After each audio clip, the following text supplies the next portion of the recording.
Hello everyone, welcome to part 4 of 5000 most expected MCQ for UGC NET Political Science.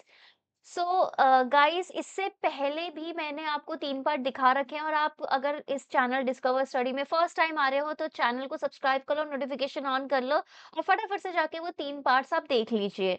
सो हर एक part में हम question कुछ इस तरीके से कर रहे हैं कि हम क्वेश्चन कर रहे हैं, उसका डिटेल्ड एक्सप्लेनेशन देख रहे हैं क्योंकि हमको पता है कि अगर एनटीए ने क्वेश्चन पूछ भी रखे हैं तो एग्जैक्टली सेम लैंग्वेज में क्वेश्चन रिपीट नहीं होता अनटिल एंड अनलेस वो फैक्चुअल क्वेश्चन ना हो, ठीक है। बट क्या होता है कि कॉन्सेप्ट पूछे जा सकते हैं, उसकी नॉलेज पूछी जा सकती है, उसका एप्लीकेशन के बेस्ड पे सेम तरीके की एप्लीकेशन दूसरे क्वेश्चन में पूछी जाती है।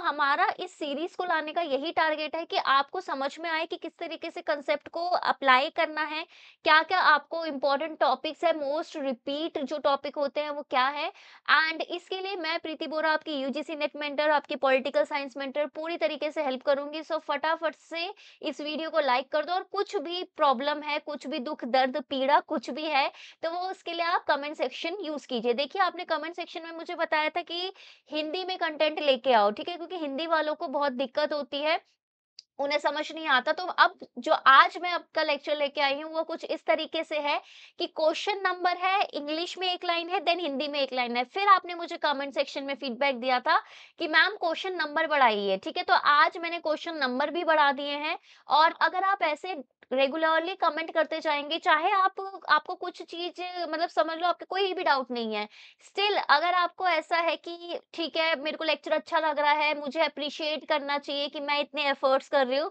तो आप डेफिनेटली मेरे ये जो काम है उसकी तारीफ कर सकते हैं कमेंट सेक्शन में, मुझे तो अच्छा ही लगेगा, राइट? फटाफट से तारीफ कीजिए, कमेंट सेक्शन में भर भर के फीडबैक दीजिए। वीडियो को शेयर जरूर कर लीजिएगा, साथ ही साथ डिस्कवर स्टडी की ऐप डाउनलोड कर लीजिएगा जिसमें फर्स्ट आपका जो क्या बोलते हैं हमारा जो फर्स्ट सारा जो टेस्ट सीरीज है, हर चीज का वो फ्री है, ठीक है, सबके लिए फ्री है। तो चलिए लिखते हैं क्वेश्चन नंबर 16। क्वेश्चन नंबर 16 से क्यों कर रही हूँ, क्योंकि ऑलरेडी मैंने 15 क्वेश्चन बाकी वीडियोस में करा दिए हैं। क्वेश्चन कुछ इस तरीके से है, the term Washington consensus was coined bye. देखिए, कॉइनेज पे बहुत सारे क्वेश्चन आते हैं, स्पेशली अगर मैं बात करूं डीप इकोलॉजी की, ठीक है, शैलो इकोलॉजी की, और अगर मैं इकोलॉजी की वैसे बात करूँ तो उसका कॉइनेज पे बहुत क्वेश्चन आ रहे थे। ऐसी कोई भी नया चीज है, नया कंसेप्ट है जो किसी ने भी गढ़ा है ना, तो उस पे क्वेश्चन आते ही आते हैं। तो आप 10 यूनिट पॉलिटिकल साइंस की पढ़ोगे तो उसमें से ये जो कॉइनेज वाली चीजें है ना उसको ध्यान में रखना, क्योंकि हमेशा रिपीटेडली एनटीए पूछ रहा है। ऑप्शन मैंने आपको कुछ इस तरीके से दे रखे हैं, फर्स्ट हैना एरेंट, ठीक है, दूसरा मैक्स वेबर, तीसरा मिल्टन फ्रीडमैन और चौथा है जॉन विलियमसन। और 10 सेकंड देती हूँ मैं, फटाफट से इसका आंसर बता दीजिए। ये पीवाईक्यू है, 2025 के जून वाले अटेम्प्ट में पूछा गया है। ठीक है, फटाफट से बताइए। और अगर आप जब तक क्वेश्चन का आंसर दे रहे हैं तब तक मैं बता दूं हमारा जो मोस्ट फेमस कोर्स है वो ये है, ये आपका पॉलिटिकल साइंस के ऑल यूनिट नोट्स, जिसमें 150 से ज्यादा बच्चों ने एनरोल ऑलरेडी कर लिया है और उसकी सक्सेस बहुत अच्छी है। हमेशा एग्जाम में बार बार रिपीटेडली उसमें से क्वेश्चन आ रहे हैं, तो फटाफट से हमारी ऐप में से ऑल यूनिट नोट्स आप परचेज कर सकते हैं। साथ ही साथ आप जो टेस्ट सीरीज है उसमें टेस्ट नंबर 1 फ्री है, तो फटाफट से आप वो दे सकते हैं। इस वीडियो में अगर 100 लाइक्स हो जाएंगे और हमारे 1000 व्यूज जैसे ही क्रॉस हो जाएंगे, ये मैं टारगेट दे रही हूँ, वैसे ही मैं इस वीडियो की पीडीएफ भी Telegram channel @the discover study और हमारी ऐप में दे दूंगी, ठीक है आपको। इसका करेक्ट आंसर है जॉन विलियमसन, और इसके बारे में हम थोड़ी डिटेल्स देख लेते हैं। देखिए, जॉन विलियमसन की अगर मैं बात करूं तो वो ब्रिटिश इकोनॉमिस्ट थे, ठीक है, ब्रिटिश इकोनॉमिस्ट थे। लेकिन इन्होंने ये जो टर्म है वो कब गढ़ा था, वो गढ़ा था 1989 में। तो 1989 वाला टाइम है जब इनको लगा कि यार वॉशिंगटन कंसेंसस वाली चीज हमें बोलनी चाहिए। और ये कौन सा टाइम था, ये टूवर्ड्स, अगर मैं बात करूं, towards the end of cold war है, ठीक है ना, कि भाई कोल्ड वॉर अभी आपका खत्म ही होने वाला है, उस वाले टाइम की बात है। क्योंकि ये ऑलमोस्ट वो वाला टाइम है जब आपका फॉल ऑफ जो बर्लिन वॉल है वो आपकी गिर गई थी एंड ईस्ट और वेस्ट जर्मनी आपका फिर से यूनाइट हो गया था। अच्छा, अब अगर मैं कोल्ड वॉर की बात करती हूँ तो कोल्ड वॉर का ये है कि दो आइडियोलॉजी के बेसिस में समाज डिवाइडेड था, और ये आइडियोलॉजी का बेसिस कहीं ना इकोनॉमिक सिस्टम भी था कि कैसा होगा, कैपिटलिस्ट होगा या सोशलिस्ट आपका सिस्टम रहेगा। अब जॉन विलियमसन ने बोला वॉशिंगटन कंसेंसस ठीक है, अब इसको उन्होंने क्यों बोला? इन्होंने बोला कि देखो, डिस्क्राइब किया इकोनॉमिक पॉलिसी रिफॉर्म्स जो कि वॉशिंगटन बेस्ड इंस्टीट्यूशंस ने सजेस्ट किए हैं। और ये इंस्टीट्यूशन कब आ गए थे? ये इंस्टीट्यूशन आ गए थे आपका सेकेंड वर्ल्ड वॉर के ऑलमोस्ट पास, ठीक है? क्योंकि ब्रेटन वुड आपका एग्रीमेंट हुआ था 44 में, देन आईएमएफ, वर्ल्ड बैंक आए थे आपके पास, आपको पता होगा, ठीक है? और US treasury for developing countries, तो इसी से ही एसोसिएटेड इन्होंने किया कि देखिए वॉशिंगटन कंसेंसस है। कंसेंसस का मतलब होता है कि सब लोगों का सामंजस्य, सब लोग एग्री कर रहे हैं, यानी कि कहीं ना कहीं कैपिटलिज्म अब आगे आने वाला है, towards the end of cold war हमारा हो रहा है। आप सोचते हो कि यार ये क्वेश्चन हमसे क्यों पूछा गया? क्योंकि कोल्ड वॉर के जो बहुत सारे इवेंट्स हैं वो आपके सिलेबस में हैं। रिफॉर्म का मतलब क्या था कि ट्रेड क्या होगा? लिबरलाइजेशन होगा। हमने भी एलपीजी रिफॉर्म्स जब हमने अपनाए, हमने कब अपनाए? 1991 में। और अब फिस्कल डिसिप्लिन आएगा, एक प्राइवेटाइजेशन होगा, डीरेगुलेशन होगा। स्टेट कंट्रोल नहीं करेगी, ज्यादा रेगुलेट नहीं करेगी इतना ज्यादा, ठीक है? थोड़ा आपका प्राइवेटाइजेशन, लिबरलाइजेशन, ग्लोबलाइजेशन होगा, फॉरेन इन्वेस्टमेंट बढ़ेगी। तो इन सब चीजों को इन्होंने डिनोट करके बताया। लेटर आपको पता है इंटरनेशनल पॉलिटिकल इकोनॉमी और डेवलपमेंट स्टडी का बहुत इंपॉर्टेंट ये वर्ड बन जाता है, ठीक है? सेकंड क्वेश्चन हमारे पास कुछ इस तरीके से है, जो कि क्वेश्चन नंबर 17 है इस सीरीज का। और क्वेश्चन है, who wrote the book on revolution, ठीक है? ये बुक है अ, अभी तक ऑन रेवोल्यूशन पे बेस्ट बुक बोली जाती है, एकदम बेसिक बुक बोली जाती है ये अभी तक। और मुझे बताओ कि इसके राइटर कौन है? Hannah Arendt, Vladimir Lenin, Karl Marx या एडमंड बर्के? देखिए, मेरा जो टारगेट है ना, मैं आपको 20 सेकंड दे रही हूँ, फटाफट से आप कीजिए, जब तक मैं आपको बता देती हूँ। मेरा टारगेट ये नहीं है कि मैं फटाफट से क्वेश्चन करा दूं, मेरा टारगेट ये है कि अगर मैं ये कॉन्सेप्ट करा रही हूँ, सपोज जून 2025 में अगर उन्होंने वॉशिंगटन कंसेंसस पूछ लिया है, तो हो सकता है आगे आने वाले एग्जाम में वो पूछ लें कि वॉशिंगटन कंसेंसस है क्या।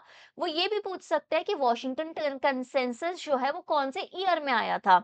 अच्छा, टुवर्ड्स कोल्ड वॉर क्यों आया? वॉशिंगटन कंसेंसस का इम्पैक्ट क्या हुआ? तो आप बता सकते हो कि लिबरलाइजेशन हो रहा है, फॉरेन इन्वेस्टमेंट आ रही है, ग्लोबलाइजेशन हो रहा है, डीरेगुलेशन हो रहा है, ये इम्पैक्ट हो गया। तो मेरा टारगेट ये है कि अगर कोई क्वेश्चन आपके एनटीए ने पूछ रखा है, कोई टॉपिक पूछ रखा है, तो उसके इर्द गिर्द मैं आपको इतनी चीजें बता दूं कि घुमा के उस टॉपिक पे कोई भी क्वेश्चन आए ना, तो आपको आता हो, राइट? बट आपको मुझे सपोर्ट करना पड़ेगा, कैसे? कमेंट्स करके, लाइक करके, जो कि मैं, मुझे पता है आप लोग करोगे, इतना तो आप फीस दे सकते हो, दिस इज वेरी फ्री। एक लाइक बटन दबाना है। चलिए, इसका आंसर है हैना एरेंट, ठीक है? सबको पता है ऑन रेवोल्यूशन हैना एरेंट का है। और हैना एरेंट के बारे में मैं एक चीज बता देती हूँ, क्वेश्चन एग्जाम में आता ही आता है। हैना एरेंट से, हैना एरेंट वाला जो टॉपिक है, हमेशा एक क्वेश्चन आता ही आता है, पूछते ही पूछते हैं नेट, यूजीसी नेट वाले। तो चलिए, पहला पॉइंट ये है कि इन्होंने जो ये ऑन रेवोल्यूशन बुक लिखी थी, कौन से ईयर में लिखी थी? क्योंकि पहले बात तो हमें बुक और ऑथर का क्वेश्चन आ जाएगा। दूसरा, ईयर इसलिए इंपॉर्टेंट है क्योंकि ईयर वैसे भी पूछ लेते हैं और क्रोनोलॉजी में भी पूछ लेते हैं, बोल देते हैं कि भाई हैना अरेंट की बुक को आप क्रोनोलॉजी में लगाइए, या 3-4 ऑथर की बुक्स मिक्स करके आपको बोल देते हैं क्रोनोलॉजी में लगाइए। अब इस बुक में इन्होंने क्या किया था? इस बुक में इन्होंने कंपैरिजन किया था, देखिए, कंपैरेटिव स्टडी की थी। क्या? अमेरिकन रेवोल्यूशन को कंपेयर किया था फ्रेंच रेवोल्यूशन से, कि भाई कैसे दोनों अलग है। वो ये बोलती थी, उनका आर्ग्यूमेंट क्या था, क्योंकि आजकल ना एनटीए को पता है कि आपको पता है कि क्या-क्या क्वेश्चन वो पूछ रहे हैं। क्वेश्चंस जब सिलेबस में लिमिटेड हो जाते हैं ना, तो जाया जाता है सिलेबस के डीप में। तो वो पूछ सकते हैं कि इस बुक में भाई क्या आर्ग्यू किया था? तो इस बुक में उनका आर्ग्यूमेंट था कि जो अमेरिकन रेवोल्यूशन है ना, वो फोकस करता है फ्रीडम में and the creation of stable institution. कि जो अमेरिकन रेवोल्यूशन हुआ, as a result of it, पर उसके परिणाम स्वरूप क्या हुआ? फ्रीडम, इंडिपेंडेंस काइंड ऑफ चीज हमें मिली, एक स्टेबल, स्थिर संगठन, इंस्टीट्यूशन हमको मिला। वहीं अगर मैं बात करती हूँ फ्रेंच रेवोल्यूशन की, वो ऐसा बोलती हैं, फ्रेंच रेवोल्यूशन में जो मेन फोकस था, वो फोकस ये था कि हमें हमारे जो सामाजिक, सोशल, हमारे जो इकोनॉमिक, आर्थिक जो इश्यूज है ना, मुद्दे हैं ना, उस पे ज्यादा फोकस था, जिसकी वजह से हमें क्या आई? इंस्टेबिलिटी। यानी कि जब मैं फ्रीडम की बात करती हूँ, तो मेरा फोकस होगा पॉलिटिकल ज्यादा होगा, ठीक है ना? मेरा पॉलिटिकल ज़्यादा होगा, लीगल ज़्यादा होगा। तो मेरा पॉलिटिकल और लीगल अगर एम था, तो मेरा क्रिएशन ऑफ इंस्टीट्यूशन हुआ। वहीं अगर मेरा सोशल और इकोनॉमिक मुद्दे जब ज़्यादा थे, तो उसके परिणाम स्वरूप एक स्थिरता नहीं आई, बल्कि अस्थिरता आ गई। तो ये उन्होंने कंपेयर करके हमें ऑन रेवोल्यूशन, अपनी बुक 1963 में जो आई थी, उसमें बताया था। नेक्स्ट आ जाता है क्वेश्चन नंबर 18। ठीक है, क्वेश्चन नंबर 18 जो कि आज की हमारी सीरीज का थर्ड क्वेश्चन है, वो ये कुछ इस तरीके से है। Who state war is merely a continuation of politics. I think इसका आंसर तो आप 5 सेकंड में दे देंगे। किसने कहा है युद्ध केवल राजनीति की निरंतरता है? सुजन सर्क, जॉन लॉक, कार्ल वॉन क्लॉजविथ और Adam Smith. It's very easy, बहुत ही इजी क्वेश्चन है अगर आपको आता हो तो। ठीक है सर, ये इन्होंने क्यों कहा? ये इन्होंने इसलिए बोला कि देखो वॉर क्या है।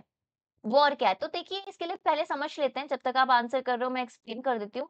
पॉलिटिक्स का मतलब क्या है कि ए कुछ चाहता है, ए के कुछ पर्टिकुलर इंटरेस्ट हैं, ठीक है। यहाँ बी है, बी के भी कुछ पर्टिकुलर इंटरेस्ट हैं। तो अगर ए को पॉलिटिक्स करनी है तो ए कैसे पॉलिटिक्स करेगा?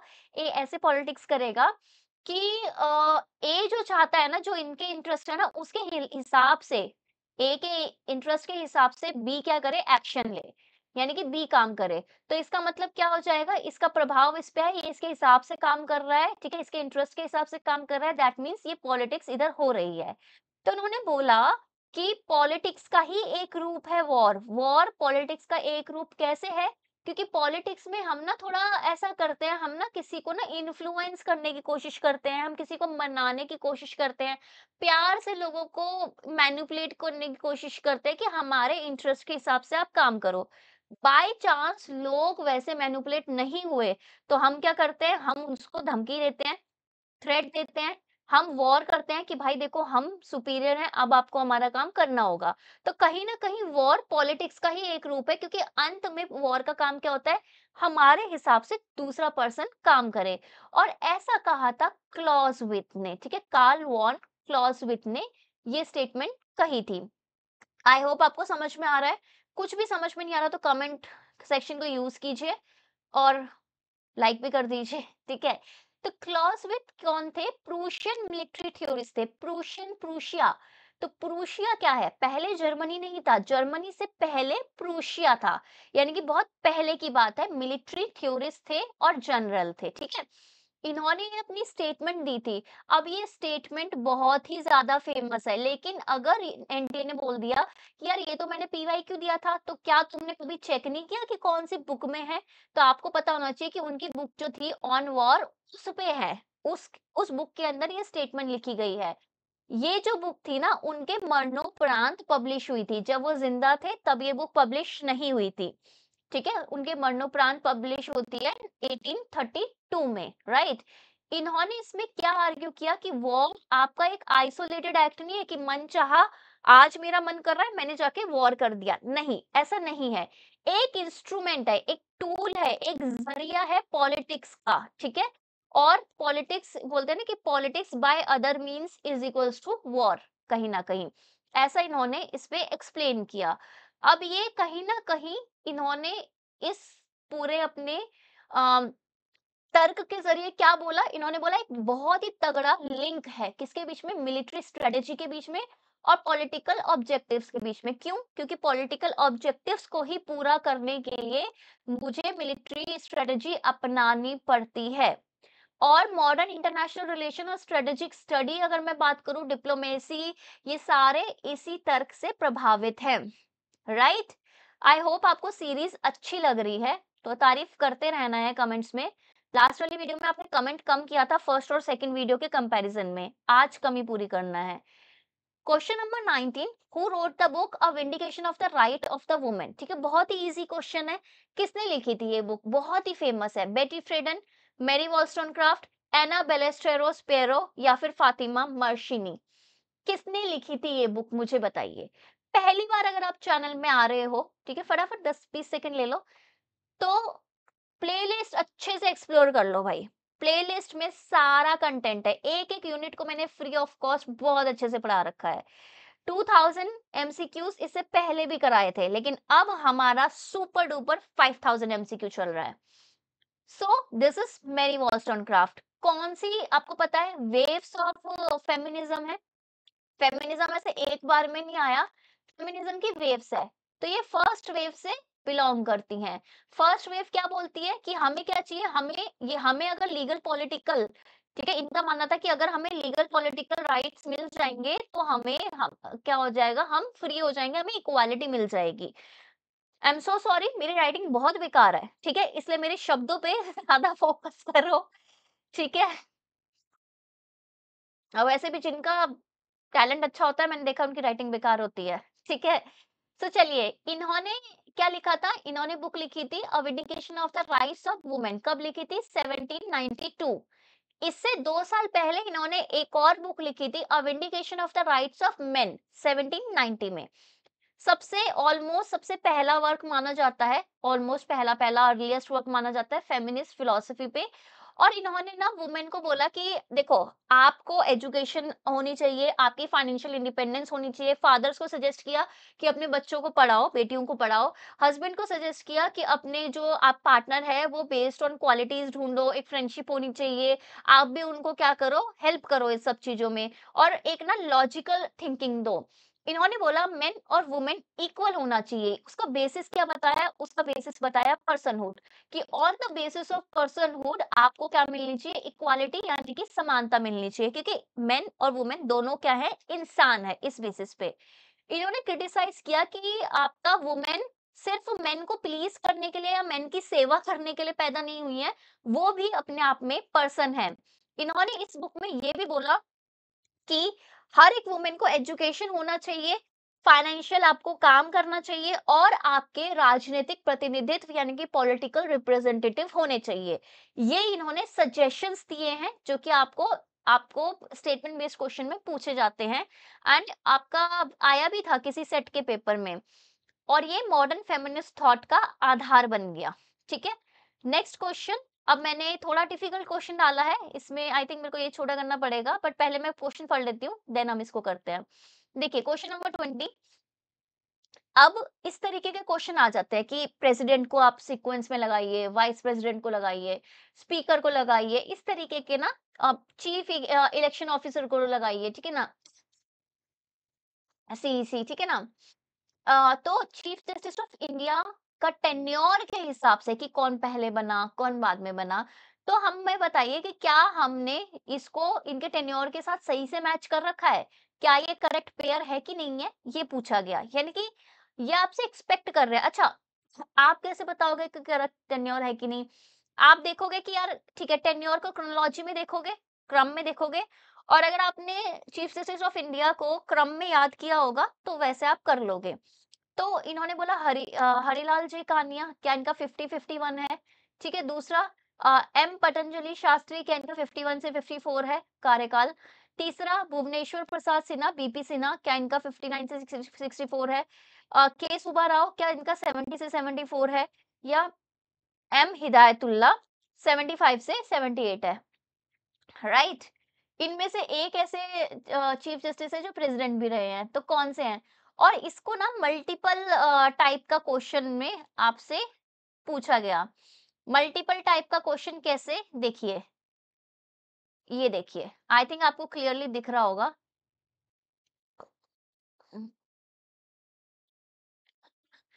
कि ए बी सी सही है, बी सी ई सही है, ए बी सी डी सारे सही है, कि सी डी ई सही है। ठीक है, तो आई होप, बताओ कौन सा सही है इसमें, फटाफट से बताओ। वीडियो को लाइक नहीं किया तो लाइक भी कर लो। कमेंट सब छोड़ के जाएंगे, जाने से पहले एक एक तारीफ का कमेंट सब करेंगे। राइट। चलो, चलो डिस्कस कर लेते हैं एक बार। ठीक है, ये सारे चीफ जस्टिस ऑफ इंडिया का कार्यकाल है, एंड आई होप इससे आपका क्लियर भी हो जाएगा ये वाला टॉपिक। सो हरिलाल जे कान्या, ठीक है, फर्स्ट, ये कब है, 50 से 51, ठीक दे रखा है। एम पतंजलि शास्त्री, 51 से 54, ये भी ठीक दे रखा है। भुवनेश्वर प्रसाद सिन्हा, 59 से 64, ये भी सही दे रखा है। अब देख लेते हैं के सुब्बाराव आपके पास 70 से 74 नहीं है, बल्कि 66 टू 67 है। तो ये वाला ऑप्शन हमारे पास गलत है, यानी कि अभी तक हमारा सही क्या क्या आया है, ए सही है, बी सही है, सी सही है। फिर एम हिदायतुल्ला, वो आपके 68 से 70 थे, ना कि 75 टू 78। तो ये सिर्फ ओनली केवल ए बी एंड सी आपके पास सही ऑप्शन है।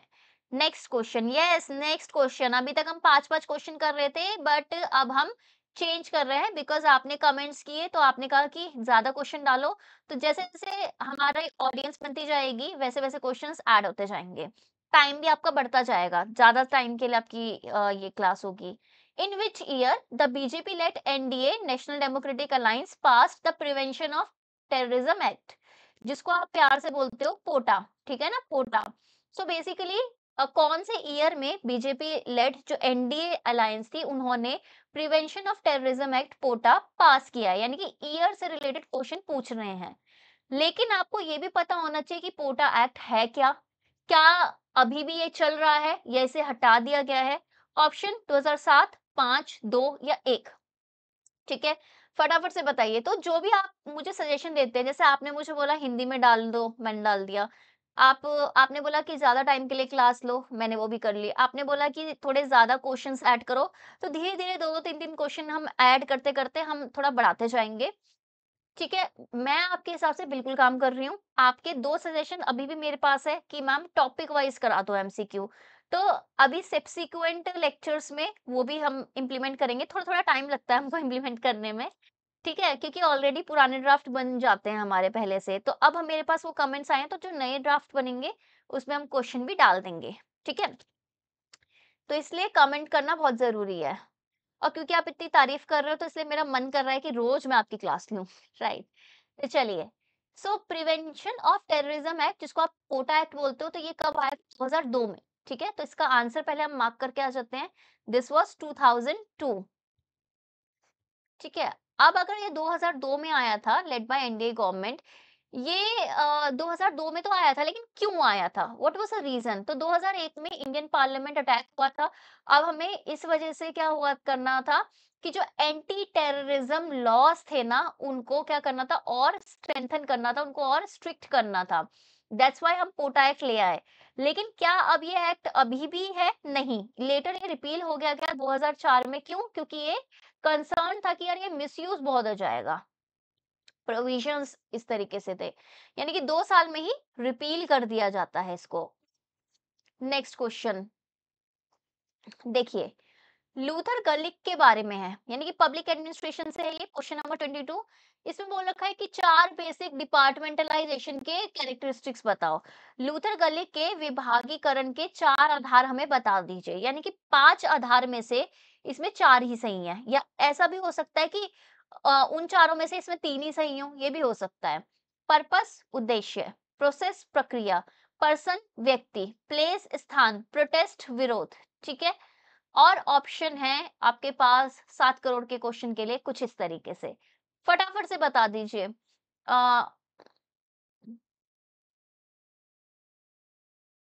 ए बी सी ई पहला option, B D E C दूसरा option, A B C D तीसरा ऑप्शन, चौथा ऑप्शन है डी ए ई बी। ठीक है, तो मुझे बताइए, तो यार आप में से ना बहुत सारे लोग कितने भी बेवकूफ क्यों ना हो, ठीक है, लेकिन आपको इतना पता होगा कि यार अगर हम ऐसा कुछ थ्योरी पढ़ रहे हैं, ये कर रहे हैं, तो ये तो हम अच्छे के लिए ही करते हैं, तो प्रोटेस्ट अच्छे के लिए नहीं होगा।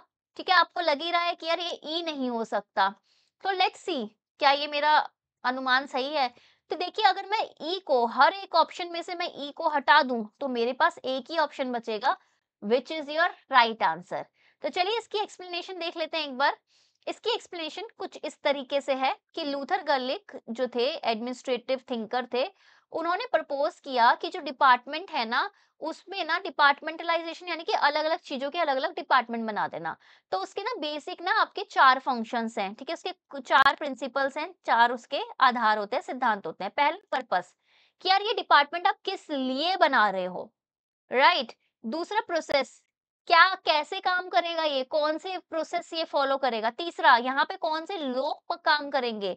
फॉर एग्जाम्पल, मैंने टेक्निकल डिपार्टमेंट अलग बना दिया, मैंने फाइनेंस अलग बना दिया, कि मेरा पर्पस क्या है, मैं कौन सी प्रोसेस फॉलो करूंगी, इधर टेक्निकल हो रही है, इधर फाइनेंस हो रही है। तीसरा, मैंने कौन कौन से लोग इधर बिठा दिए, और चौथा, कौन सी जगह, स्थान, कौन सी प्लेस में है।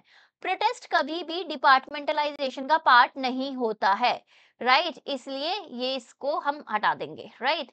सो आई होप कि आपको जो ये सीरीज है, इसके क्वेश्चंस अच्छे से समझ में आए होंगे। ठीक है, क्लियर हो गया होगा कंसेप्ट, आपको ये सीरीज आई होप अच्छा लग रही होगी। और जब तक आप मेरे साथ बताते जाएंगे कि सीरीज अच्छी है, ये है वो है, तब तक आपके पास लेक्चर्स आते जाएंगे। तो आपका पार्टिसिपेशन के बेसिस पे बहुत ज्यादा डिपेंड करता है कि ये सीरीज आपको कितने रिजल्ट देगी, क्योंकि आप जो भी मुझे सजेस्ट कर रहे हो वो मैं इम्प्लीमेंट कर रही हूँ, right. So that's it for the day. Comment करना है, शेयर करना है भर भर के, चैनल को सब्सक्राइब कर लो सारे लोग, और अपने दोस्तों से भी करवाओ, लाइक करके जाओ। कोई भी डाउट है आप कमेंट सेक्शन में लिखिए, आपका कोई एग्जाम है, कुछ है, कोई भी गाइडेंस चाहिए, कमेंट सेक्शन में लिखिए। Bye bye, take care, have a nice day. App जरूर डाउनलोड कर लेना। Bye bye, all the best.